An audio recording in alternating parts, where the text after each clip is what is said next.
ఓం శ్రీ రమణాయ. భగవాన్ సేవలో నా జీవితము అనే పుస్తకం నుండి అన్నామలై స్వామి గారు శిష్యులు కొన్ని ప్రశ్నలు అడిగారు.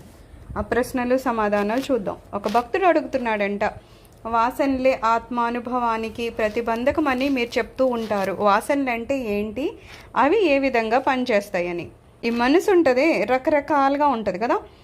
ఏదన్నా మనం ధ్యానం చేద్దామంటే ఏం అడ్డొస్తున్నాయి, మనసు అటు ఇటు పోతుంది అంటాం. ఎందుకు మనసు అటు ఇటు పోతుంది అంటే ఆ వాసనలు ఉన్నాయి కదా, అవి వాసనలు అనేవి ఈ జన్మలో వచ్చినాయి కాదు, ఎన్నో జన్మల నుంచి. ఒక్కొక్కరికి ఉందంటే వాళ్ళు ఇంట్లో వాళ్ళు వద్దన్నా వాళ్ళు డ్యాన్స్ చేస్తామని అంటారు. ఎందుకు అలా అంటారంటే వాళ్ళకి ఏదో ఎన్నో జన్మల నుంచో అదొక అలవాటు ఉంటుంది అనమాట.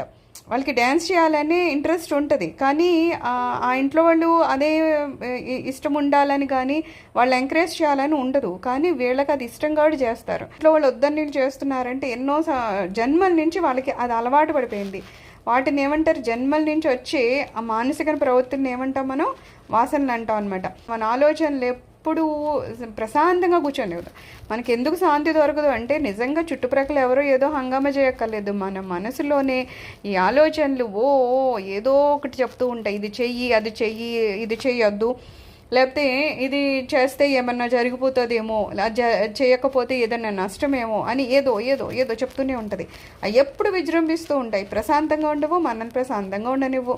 ఆందోళన, భ్రమలు, ఏంటేంటో, అవునేమో కాదేమో అన్నీ ఎవరు చెప్తున్నారు, ఎవరో చెప్పరు. మన ఆలోచనల్ని మన అలా భ్రమలోకి తీసుకెళ్తూ ఉంటాయి అన్నమాట. మనలోనే ఉన్న ఆత్మని ఎందుకు అనుభవంలోకి తెచ్చుకోలేకపోతున్నామంటే, ఒక అద్దానికి ఎలా అయితే ఒక లావుపాటి గుడ్డ కప్పేసామనుకో అద్దం ఏం కనిపించదు కదా. ఆ గుడ్డ ఉన్నంతసేపు మనకి అందులో మన ప్రతిబింబం కనిపించదు. ఎప్పుడైతే ఆ గుడ్డను మనం తొలగించేస్తామో అప్పుడు మనం క్లియర్గా మన ప్రతిబింబాన్ని చూసుకుంటాం. అలాగా మనలోనే ఆత్మ ఉంది. ఈ ఆత్మని ఎక్కడో ఏమి నెతకక్కర్లేదు, కానీ మరి కనిపించట్లేదు. ఎందుకు అంటే ఈ జన్మల నుంచి తెచ్చుకున్న ఆలోచనలు ఉన్నాయి. ఈ ఆలోచనలు మనని ప్రశాంతంగా ఉండనివ్వు. ఆలోచన రహిత స్థితికి వెళ్తే మనం ఆత్మను చూస్తాం, కానీ మనని ఆలోచన రీతికి అది వెళ్ళనివ్వదే. ఎప్పుడు ఏదో ఆలోచన కప్పేస్తుంది. అందుకని మనకి ఆత్మానుభవం కలగడం లేదనమాట. ఎప్పుడు ఈ వాసనల పని ఏంటంట, మన లక్ష్యం ఏదో దాని వైపు మనం వెళ్లకుండా బాహ్య ప్రపంచంలోకి తీసుకెళ్ళి మన లక్ష్యం వైపు మనం వెళ్ళకుండా చేసేవేంటంటున్నారు, ఈ వాసనలే అంట. ఎప్పుడు బయట ప్రపంచంలో తిరిగేటట్టే చేస్తూ ఉంటాయి. అది ప్రశాంతంగా లోపలికి మనల్ని వెళ్ళనివ్వవు. నిజతత్వం ఎప్పుడు తెలుసుకుంటా అంటే మనం ప్రశాంతంగా ఉన్నప్పుడు. ఎప్పుడైతే ఆలోచనలు ఆగిపోతాయి అప్పుడు మన నిజతత్వమైన ఆత్మస్థితిని చేరుకుంటాం. కానీ అది చేరుకోకుండా ఇవి ఎప్పుడు ఆలోచనలు మనల్ని అడ్డగిస్తూనే ఉన్నాయి. మనం కోళ్ళని చూస్తాం కదా, ఎప్పుడు ఏదో గోళతిలా గీరుతూ ఉంటాయి అన్నమాట. అదేంటి, ఏదో నేల మీద మట్టిలోనూ అంటే పోనీ ఏదన్నా కాస్త వస్తుంది దానికి, కానీ ఒక బండరాయి మీద ఉన్నప్పుడు కూడా అలా గెలుగుతూ ఉంటుంది అక్కడ. అంటే దానివలన ఏదన్నా జరిగినా జరగకపోయినా దానికి సంబంధం లేదు, కేవలం దానికి ఉన్న అలవాటు అది. మనకి నిజంగా ఆలోచనలు వస్తున్నాయి, అవి అన్నీ మనకి నిజంగా అవసరమైన ఆలోచనలే అంటే నిజానికైతే స్వామి ఏమంటారు, నీకు ఎప్పుడు ఏం చేయాలి అనేది నీకు ఎవరో ఒకరి వలన నీకు అది తెలుస్తూనే ఉంటుంది. ఎవరో ఒకరు నీకు చెప్తూ ఉంటారు ఈ టైంకి అది చేయాలని. ఏదో ఒక రూపంలో నీకు ఒక ఆర్డర్ లాంటిది వస్తుంది. సో మనం ఆ టైంకి అది చేస్తాము నిజం చెప్పాలంటే. కానీ అది రాకముందే మన ఆలోచన చెప్పేస్తూ ఉంటారు అనమాట, నువ్వు ఇది చెయ్యొచ్చు అని. ఇంత మనం ప్లాన్ చేసుకున్నాక ఆ టైంకి ఇంకోళ్ళు ఎవరో అది వద్దు అంటారు, అయిపోయింది. అలాగా మనం వేస్ట్గా ఈ నిజంగా అవసరమైనవి అనాల్సిన అవసరం లేకుండా అనవసరమైన ఆలోచనలు మనం సరిగ్గా కూర్చోనివ్వు, నించోనివ్వు. నిజం చెప్పాలంటే మన ఆత్మస్థితిని తెలుసుకోనికుండా చేసేస్తాయి అనమాట. అయితే మరి ఆలోచన చేయొద్దంటే మనకేమనిపిస్తుంది, మనకు వచ్చే ప్రతి ఆలోచన కూడా అమ్మో ఆలోచించకపోతే ఎలాగా, ఈ ఆలోచనలు ఉండాలి కదా, రేపు ఇలా జరుగుతుంది, కాసేపు ఇలా జరుగుతుంది అని అనుకుంటున్నాం కదా. అంటే ఎందుకు అలా అనుకుంటున్నాం అంటే ఈ ఆలోచనలు అనేవి సత్యం అనిపిస్తుంది. అంటే నేను ఇలా ఆలోచించాలి, నెక్స్ట్ మినిట్ ఇది చెయ్యాలి, ఇది నేను చేస్తేనే జరుగుతుంది అనుకోవడం. నిజమైన సత్యం ఏంటి, మనం చేస్తేనే అది జరగదు. అది జరగాలని ఉంటే ఆ టైంకి ఎవరో ఒకరు ప్రేరేపించడమో, ఆ పరిస్థితులను మనల్ని ప్రేరేపించడమో జరగడం వలన మనం ఆ పని చేస్తాం తప్పితే నిజానికైతే మనము అనుకోవడం వలన ఏది జరగదు. అందుకే రమణ మహర్షి గారు ఏమంటారు, నువ్వు ఎంత ప్రయత్నించినా నీకు రాకూడదు అనేది నీ దగ్గరికి రాదు, నువ్వు ఎంత ప్రయత్నించినా నీకు రావాల్సింది మాత్రం రాకుండా మానదు. ఇవన్నీ మనకి ఎందుకు సత్యం అనిపిస్తుంది అంటే నేనే శరీరము, నేనే మనస్సు అనుకుంటున్నాం కాబట్టి. ఎప్పుడు ఏ ఆలోచన దేనికి రిలేట్ అవుతుంది, ఆత్మకి రిలేట్ అవ్వదు, అన్నీ అనాత్మకే, అంటే మన శరీరానికి రిలేట్ అవుతుంది. ఏంటి, ఈ శరీరాన్ని ఏదో సుఖపెట్టాలి, ఈ శరీరాన్ని అందంగా ఉంచాలి, ఇలా ఇలా అని శరీరానికి సంబంధించినవి చేస్తున్నాం కాబట్టి అది కూడా మనం నిజం అనుకుంటున్నాం కాబట్టి ఇప్పుడు ఒక మనిషిని ఎంతకాలం బతుకుతావయ్యా అంటే ఏం చెప్తాడు, ఏదో 70, 80, 90 ఏళ్ళు చెప్తాడు. మరి నిజంగా అంతగానే బతుకుతావా అని అడిగితే అప్పుడు జ్ఞానం ఉన్నవాడు ఏమంటాడు, అబ్బే లేదు, నాకు అనేది మరణం అనేది ఉండదు అని చెప్తాడు. వాసనే కోరిక కింద మారుతుంది. మన వాసన ఎలా ఉందో దాన్ని బట్టి ఆ కోరికలు వస్తాయి తప్పితే వాసనకి వ్యతిరేకంగా కూడా వెళ్ళదు. అంటే నిజంగా మనం ఆలోచిస్తే ఇవి ఏ కోరికలు అయితే ఉంటున్నాయో అది ఇప్పటికిప్పుడు వచ్చినాయి కాదనమాట. కొన్ని జన్మల నుంచి మనల్ని పట్టి పీడిస్తున్న వాసనలే ఈ రూపంగా ఈరోజు మనం ఇది కావాలి అది కావాలని కోరుకుంటున్నాం. ఇందులో మన ఆధ్యాత్మికం కూడా తీసుకోవచ్చు. ఆధ్యాత్మికంగా కూడా ఇప్పటికిప్పుడే ఏదో కొత్తగా దేవుడి గురించి మొదలెట్టాం అనేవాళ్ళు ఉండరు. చాలా జన్మల నుంచి మనకి దాని మీద ఇంట్రెస్ట్ ఉంటేనే ఆధ్యాత్మికంలోకి వస్తారు. అందుకే కొంతమందిని ఎంత మనం చెప్పినా అది చెప్పి ఇది చెప్పి పారిపోతారే తప్పితే అందులో రాలేరు. ఎందుకంటే కొన్ని జన్మల నుంచి వాళ్ళకి ఆ ఆధ్యాత్మికం వైపు ఏ వాసన లేదనమాట. సో మనం పాజిటివ్ తీసుకున్న నెగిటివ్ తీసుకున్న ఏదైనా సరే మన వాసనని బట్టే మన కోరికలు ఉంటాయి అన్నమాట. అతను ధ్యానం చేస్తూనే బాహ్య ప్రపంచంలో ఏదో కృషి చేస్తున్నాడు, ఏదో పేరు ప్రఖ్యాతులు సంపాదించాలైతే చాలా డబ్బులు సంపాదించాలని కృషి చేస్తున్నాడంటే అది జరిగే పని కాదు. రెండు ఒకటి కాదు.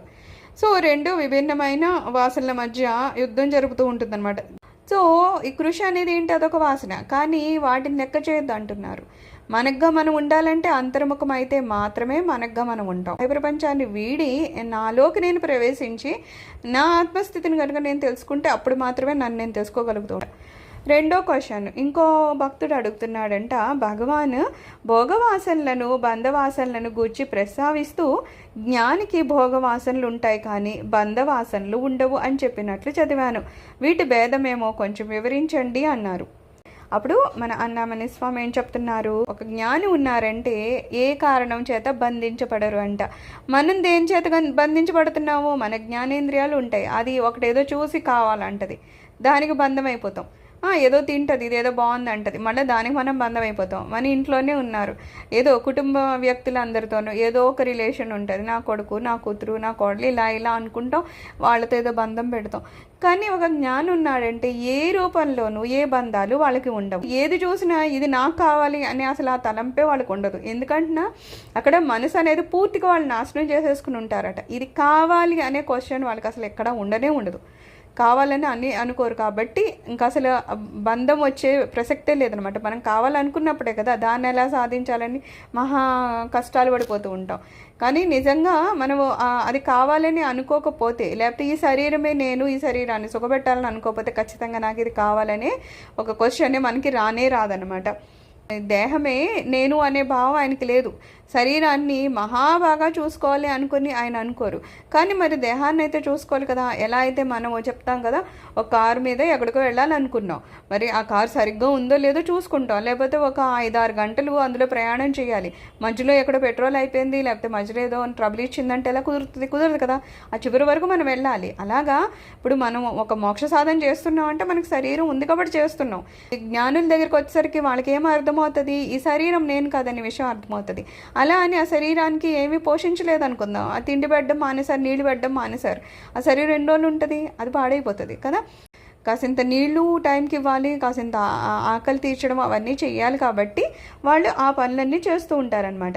వరకు జీవితం ఉంటుందో అప్పటి వరకు ఆ శరీరం అయితే ఆయనతోనే ఉంటుంది. కానీ ఆయన శరీరంతో బంధించబడ్డు. అందుకని ఎప్పుడైతే శరీరమే ఆయన లక్ష్య పెట్టరో మనకు వచ్చే ప్రతి కోరిక శరీరంతో కనెక్ట్ అయ్యే వస్తుంది. కాబట్టి అసలు శరీరాన్ని లక్ష్య పెట్టినప్పుడు ఇంకా శరీరం నుంచి కోరికలు ఎక్కడి నుంచి వస్తాయి? లేకపోతే ఆ వచ్చే కోరిక ఈయన ఎలా బంధిస్తుంది? ఈయన అసలు వాల్యూ ఇవ్వడం లేదే. మనం ఎవరో ఒకళ్ళు ఇంటికి ఎప్పుడు వస్తారు, మనం తలుపు తీసి రండి అన్నప్పుడు వస్తారు. మనం ఏదో తాళం వేసుకొని కూర్చున్నాము, అప్పుడు వాళ్ళు ఎలా వస్తారు? రాలేరు కదా. అలాగా మన వాసనలు ఏది చెప్తే అది మనం చేస్తున్నాం కాబట్టి అవి మనల్ని ఆడిపిస్తూ ఉంటాయి. కానీ జ్ఞానం అలా వినరు కదా. ఆ కళ్ళు ఏదో చూసి ఇది కావాలి అంటే అసలు ఆయన పట్టించుకోరు. ఏదో వాసన మంచిగా వస్తుంది, అక్కడ ఏదో తినడానికి బాగుందేమో అని అది పట్టించుకోరు. అసలు ఆయన ప్రిఫరెన్సే ఇవ్వనప్పుడు ఇంకా జ్ఞానేంద్రియాలు అవని శరీరం అవని ఏ రకంగా ఆయన బంధించలేవు కదా. అలాగే వాసనలు కూడా అంతే. ఎన్ని జన్మించి ఆయన వాసనను మోసుకొచ్చినా సరే అవన్నీ ఇవన్నీ ఏ మాత్రం చలింపజేయలేవంట. ఆయనే ఒక గంజి నీళ్ళతో తాగేసి బతికేస్తారు, రాగి జావతో తాగేసి బతికేస్తారు. అదే కదా రమణ భగవాన్ చెప్తారు. ఒక అతను అంటాడు అనమాట, నేను గొప్పవాడిని కాదండి, డబ్బులు సఫిషియెంట్గా లేవు, అందుకని నేను ధ్యానం చేయలేకపోతున్నాను, డబ్బు సంపాదించేసుకో వస్తుంది, నాకు టైం అంతా దాంట్లో పోతుంది అంటాడు.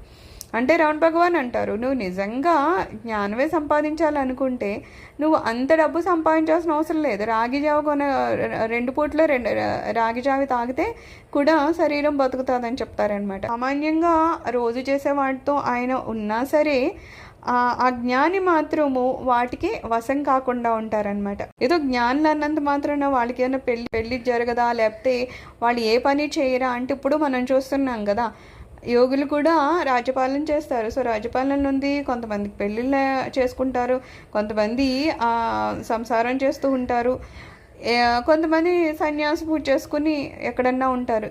ఎలా ఉన్నా సరే వాళ్ళు దానికి బందీకారు అనమాట. రాజ్యపాలన చేస్తున్నాను కదా, ఇంతమంది నాకు ఇంత పని చేస్తున్నారు కదా అని అహంకారం కానీ, లేకపోతే నాకు ఇన్ని రకాల పిండి వంటలు వండి పెట్టాలి, ఎన్ని తింటాను అని కానీ ఇలాంటి వాళ్ళకి సంబంధం ఉండదు. వాళ్ళు ఆ రాజ్యపాలన ఎందుకు చేస్తారంటే రాజ్య సుభిక్షం కోసం. ఆయన చేయడం వలన ఆ రాజ్యం బాగుంటుంది కాబట్టి నలుగురు మంచి కోసం ఆయన అది పెట్టారు తప్పితే ఈ సంసారం అనేది సహజంగా మనుషులు అనే వాళ్ళకి వంశాన్ని ముందుకు తీసుకెళ్లాల్సిన ఒక బాధ్యత కూడా ఉంటుంది. అందుకని కూడా కొంతమంది పెళ్లి చేసుకుంటారనమాట. సో అందుకని చేసుకుంటారు. పెళ్లి చేసుకున్న భార్య పిల్లలకి వాళ్ళని పోషించాల్సిన అవసరం ఉంటుంది. అవన్నీ అలా చేసుకుంటూ పోతారు తప్పితే వాళ్ళు అది నేను అనే బంధంలో ఉండిపోరు అనమాట. కొంతమంది చనిపోయేటప్పుడు కూడా ఇంకా నా భార్య ఇది, నా పిల్లలు అని ఏడుస్తూనే ఉంటారు. వాళ్ళు ఇంకా కృష్ణారామ అని అనలేకపోతారు. అంటే వాళ్ళకి ఆ తత్వం అప్పటికీ అర్థం కాలేదనమాట. నేను శరీరమా, నేను ఆత్మ అనేది వాళ్ళకి అర్థం కాక ఇంకప్పటికి అలాగే ఉంటారు. కానీ జ్ఞానం అలా ఉండడు. ఎన్ని పనుల్లో ఉన్నా, ఎంత చేసినా సరే నేను శరీరం కాదనేది మాత్రం చాలా క్లియర్గా అర్థమై ఉంటాడనమాట. మరి రాజ్యపాలన చేయడం ఏంటంటే ఏమో పూర్వజన్మల్లో అతను ఎప్పుడైనా రాజు కూడా అయి ఉంటాడు, అలాగే అప్పుడు జ్ఞానం కూడా సంపాదించి ఉంటాడు. సో 2 కలిపి కూడా ఇప్పుడు అతను రాజ్యపాలన చేస్తూనే జ్ఞానిగా కూడా ఉన్నాడనమాట. అలాగా పూర్వజన్మ వాసనలు రకరకాలుగా మనుషులు ప్రేరేపిస్తూ ఉంటాయి అనమాట. కొంతమంది ఏదో సాధించాలని అనుకుంటారు, కానీ ఆ జన్మలో వాళ్ళు అది సాధించలేకపోయారు అనుకుంటారు. వాళ్ళ శరీరం ఉన్నప్పుడు అది వాళ్ళకి కంప్లీట్ అవ్వలేదు అనుకుంటే వాళ్ళు నెక్స్ట్ జన్మలో, మనం చాలామందిని ఈ మధ్యన వింటున్నాం, 3 సంవత్సరాల పాప అన్ని రకాల పాటలు పాడేస్తుంది అని, లేకపోతే ఒక 2-3 సంవత్సరాల అబ్బాయి చాలా మంచి డ్యాన్స్ చేస్తాడు, ఇలా వింటూ ఉంటాం. ఆ టైంలో ఇంతలా వచ్చేసిందంటే పూర్వజన్మలోవి ఆ వాసనలు అలా పట్టుకుని ఉంటాయి అనమాట. వాళ్ళు ఏదో సాధించాలనుకున్నారు, ఏదో కర్మ వలన వాళ్ళకి శరీరం అప్పటికి ఆగిపోయింది, కానీ ఈ వాసనలు ఉన్నాయి చాలా దృఢంగా ఉంటాయి అనమాట. ఆ పిల్లలు అప్పుడే ఎప్పుడో ముందు జన్మలో నేర్చుకుని ఉంటారు. అందుకని అంత తక్కువ వయసులో, ఎందుకంటే ఒకళ్ళు నేర్చుకున్న 2-3 సంవత్సరాల పిల్లలు ఎక్కడ నేర్చుకోలేరు కదా. కానీ ఇవన్నీ ఏమవుతాయంటే కొన్ని అంత బలవంతంగా ఉంటాయి అనమాట. సో ఈ జన్మలో మనం ఏమైనా సాధిస్తున్నామంటే ఆల్రెడీ మనం పూర్వజన్మలో కొంత సాధించి ఉన్నదే మనం ఇంకా కంటిన్యూ చేస్తున్నాం. అందుకనే ఆధ్యాత్మిక దానిలో అందరూ రాలేరు అంటే రాలేరు. అలాగే క్రూరమైన కార్యాలు కూడా అందరూ చేయలేరు కదా. ఇప్పుడు ఏదో ఒక మేకని ఎవరైనా కట్ చేస్తారు, అలాగా అందరినీ చేయమంటే చేస్తారా? చేయలేరు. అది కూడా వాళ్ళు చేయగలిగిన వాళ్ళే చేయగలుగుతారు. పూర్వజన్మ వాసన నుంచి శాంతంగా ఉన్నవాడు అలాంటి పనులు చేయమంటే చేయడు కదా. సో అన్ని రకాలుగా వాసనలు అనేవి మనల్ని ఏదో పాజిటివ్గానే మోటివేట్ చేస్తాయా, నెగిటివ్గా అలాగేమి ఉండదు. ఏ రకంగానూ మోటివేట్ చేస్తాయి. కానీ మనకు మోటివేషన్ అనేది, అయితే ముందుకెళ్ళడం అనేది ఎక్కడ జరుగుతుంది? మన పూర్వజన్మలో ఉన్న వాసనల వల్లనే జరుగుతుంది అనమాట. అయితే మనం ఏంటి, రేపు ఏం చేయాలి, లేకపోతే గంట తర్వాత ఏం చేయాలి అనేది మనం ఆలోచించి ప్లాన్ చేసుకుంటాం. అది జరగనిపోని మనం చేసుకుంటాం. కానీ జ్ఞానం అనేవాడు ఎప్పుడు ఏం చేయాలనేది అసలు ఆయన ఆలోచించడు. ఆ టైంకి ఏం జరగాలో జరుగుతుంది, ప్రారంధానుసారం అని చెప్పేసి ప్రారంధానికి భగవంతునికి వదిలేస్తారనమాట. అందుకని ఆలోచనలు వాళ్ళని ప్రేరేపించే సమస్యే లేదు. మనకి ఎంతసేపు ఆలోచనలు ఏవోటి వచ్చేస్తాయి, ఇచ్చేస్తే నాది అవుతుందంటే అది చేస్తే ఇది అవుతుందేమో అనుకుని మనం ఏవో చేస్తున్నాం. మళ్ళీ అందులో కూడా ఆలోచనలు, ఇది మంచిదా చెడ్డదా అని. ఎందుకంటే పని చేస్తున్నట్టు మళ్ళీ ఇదో డౌట్ వస్తుంది. ఇది మంచిదా చెడ్డదా, దీనివల్ల నాకు మంచిది అవుతుందా లేకపోతే దీనివల్ల ఇంకోటి ఎవరికన్నా చెడు అవుతుందా, ఇన్ని రకాలు ఆలోచిస్తాం. కానీ వాళ్ళు అసలు చేయరు కాబట్టి వాళ్ళకి అసలు ఆలోచన లేదు, మంచా చెడా అనే ఆలోచన అంతకన్నా లేకుండా ఉంది. ఈ జన్మలో మనం ఏదైతే బాగా అలవాటు చేసేసుకున్నామో నెక్స్ట్ జన్మలో ఇదే ఒక వాసనలాగా అక్కడికి వెళ్ళిపోద్ది. ఇప్పుడు మనకి ఏదో ఒక అలవాటు ఉంది, ఏదో రోజు లలిత సహస్రనామం చేసే అలవాటు ఉంది ఒక ఆధ్యాత్మికంగా. ఇది నెక్స్ట్ జన్మల్లో ఏమవుద్దంటే మళ్ళీ లలిత సహస్రనామాలు చదవాలి, లేకపోతే ఏదో అమ్మవారి గురించి తెలుసుకోవాలి, అలా అమ్మవారి ఉపాసన ఇలాగే దారి తీస్తుంది అనమాట. సో ఏమంటారు, ఆధ్యాత్మికంగా వచ్చినాడు కింద పడే సమస్య లేదు. ఎందుకంటే ఇది మళ్ళీ పట్టుకుంటుంది. మన శరీరం పోయినా సరే, అనాత్మ రూపంలో అయినా సరే మనం దీన్నే పట్టుకెళ్తాం. ఏ అయితే మన భక్తి అనేది ఒకటి పట్టుకుని కూర్చున్నామో దీన్నే మళ్ళీ పట్టుకెళ్తాం. కాబట్టి నెక్స్ట్ జన్మల్లో కూడా మళ్ళీ అదే చేసుకుని ఇంకా మంచి దాంట్లోకి వెళ్తాం అనమాట. సర్వం శ్రీ గురు చరణ అరవిందార్పణమస్తు. లోక సమస్త సుఖినో భవంతు.